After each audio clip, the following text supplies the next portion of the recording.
Unit 10, Light as an Electromagnetic Wave. Lesson 10.3, Law of Reflection. Introduction. The tale of Narcissus is painted here by pre-Raphaelite painter John William Waterhouse captures effectively the interest of the ancient people when they saw themselves for the first time in mirror. In reality, it is believed that the original mirrors were just waterproofs in the colored containers. Before 1835, there were no flat mirrors like the ones you used to get. German chemist Justus von Liebig created the first one by coating layers of glass with metallic silver in quality. This is the trick when mirrors' ability to reflect light. The silver atoms in the metallic layer grab light rays and reflect them because silver has exceptional reflecting qualities. The fact that the light is reflected is yet another example of how energy conservation applies. Because when light is reflected, the energy that enters is equal to the energy that exits. In the lesson that follows, let's look into this fascinating occurrence in more detail. Learning objectives.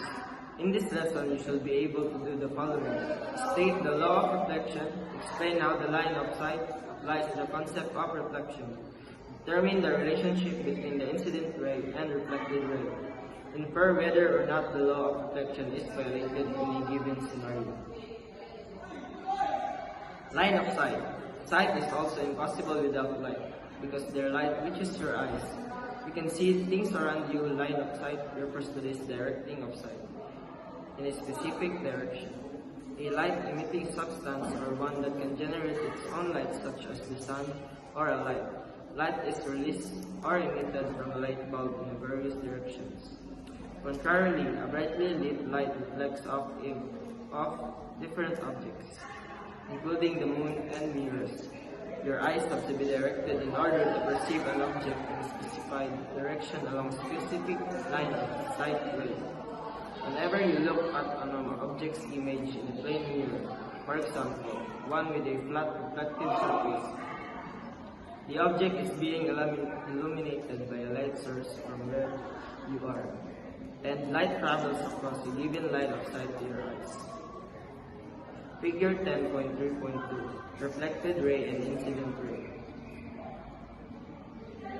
Many light rays from all angles reflect to the object, and one of these rays originates from the object's location and moves toward the mirror in a straight line. The blue and line figure 10.3.2 depicts this and is referred to as the incident ray.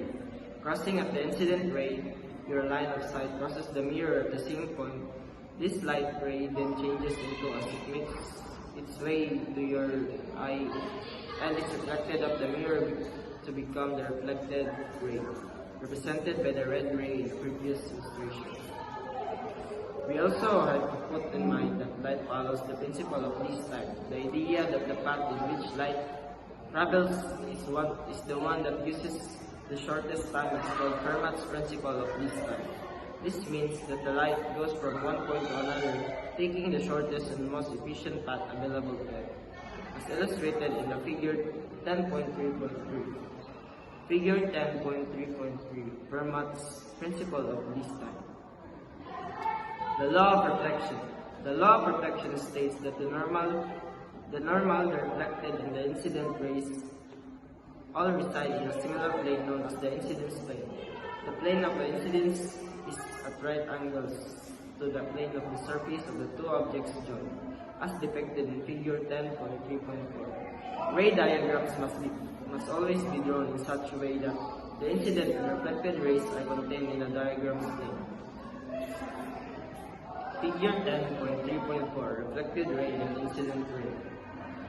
The angle of incidence and the angle of reflection are equal regardless of the wavelength or pair of materials. Specular versus diffuse reflection. The reflection of light can be roughly categorized into two types of reflection. Specular reflection is defined as light reflected from a smooth surface at a definite angle, and diffuse reflection, which is produced by rough surface that tend to reflect light in all directions, as illustrated in figure 1. Specular and diffuse reflection. Figure 1. Key points. The study of the reflection and refraction of light is called geometric optics. Physical optics deal with the EM wave properties of light. The directing of sight to a particular direction is referred to as line of sight. The incident ray is a ray of light that hits or strikes against a given surface. That reflected ray is the ray of light reflected by that surface. The angle of incidence refers to the angle between the ray of incidence and the normal. For example, a line at right angles to the surface at the point of incidence. On the other hand, the angle of reflection is the angle made by the reflected ray with a perpendicular to the reflecting surface. The law of reflection states that the incident ray, the reflected ray, and the normal all lie in a similar plane called the plane of incidence. B. The angle of incidence and the angle of reflection are all equal regardless of the wavelength of pair of materials. Specular reflection occurs when an image is reflected from a smooth surface. The reflection that happens on a rough surface is called diffuse reflection. That's all for today. Thank you for listening to my lesson and the law of reflection.